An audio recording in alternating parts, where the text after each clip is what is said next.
I recall the golden era of news broadcasting.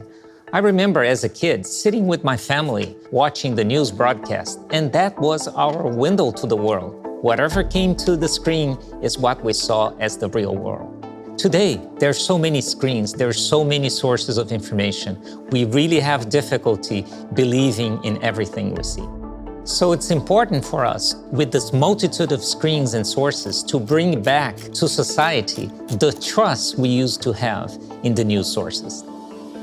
It's clear that a healthy democracy requires healthy journalism.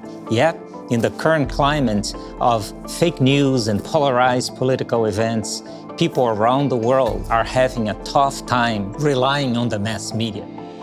Advances in computer graphics and machine learning have led to the general availability of easy-to-use tools for modifying and synthesizing media, and that threatens to cast a doubt on the veracity of all media. At what point do we question everything we see and hear? Innovation is centered on our ability to see the world differently, breaking perceived boundaries and looking between the lines to solve some of the world's toughest challenges.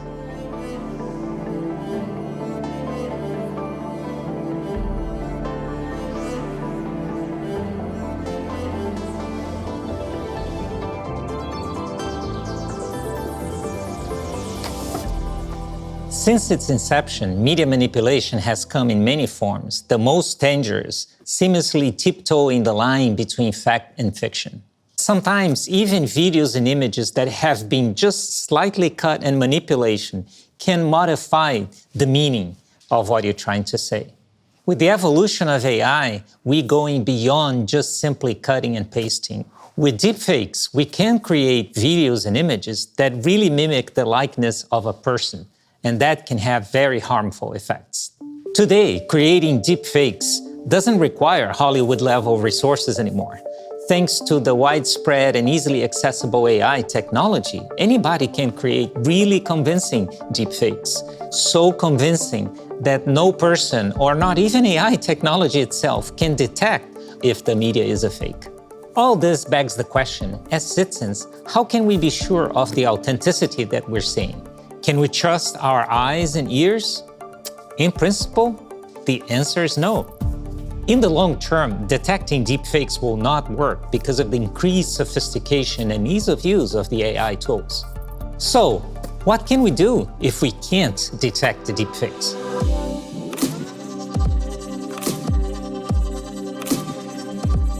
We believe the long-term answer relies on authenticating the source of media. We need to establish a chain of trust from the publisher to the consumer. Securing provenance is a complex endeavor and requires buy-in from many organizations. To address that, we're forming a coalition of many institutions, including the BBC, the CBC Radio Canada, the New York Times, and Microsoft. We call this coalition Project Origin. The technical layer of Project Origin is a process of authentication that links the media to its publisher. Then, if there's any modification, any change in that media in the distribution process, we alert the user that that media has been tampered with. In short, we're building a chain of provenance. Now, just to be clear, Project Origin is not about establishing the trustworthiness of a piece of media. We just established the publisher. In doing so, we hope to rekindle the user's trust that the content they are consuming is directly linked to a known source. Ultimately, it's up to the viewer to decide if the source itself is trustworthy or not. A challenge like this requires collaboration and commitment to an open standard approach. Our hope is that this standard will be used by large and small news organizations.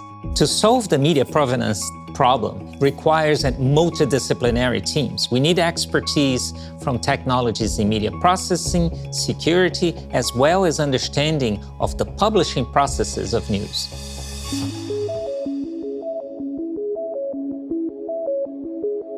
Let's imagine I'm a news producer and I'm ready to push the publish button.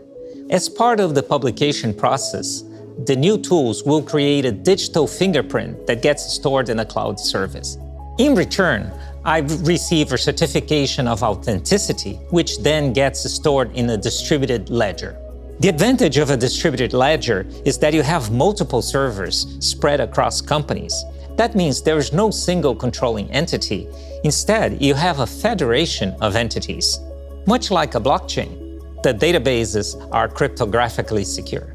Another important aspect is the user experience. We need to develop good user interfaces so that users feel comfortable in knowing the source of the media they're seeing. It can take a while for users to get comfortable with new interfaces.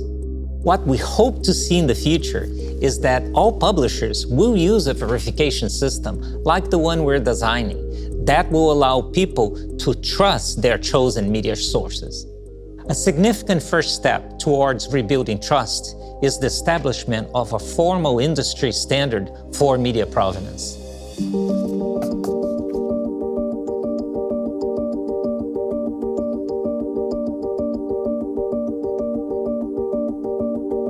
The goal of Project Origin is establishing an open standard for media provenance and its widespread adoption. We look forward to working with others to establish this new standard.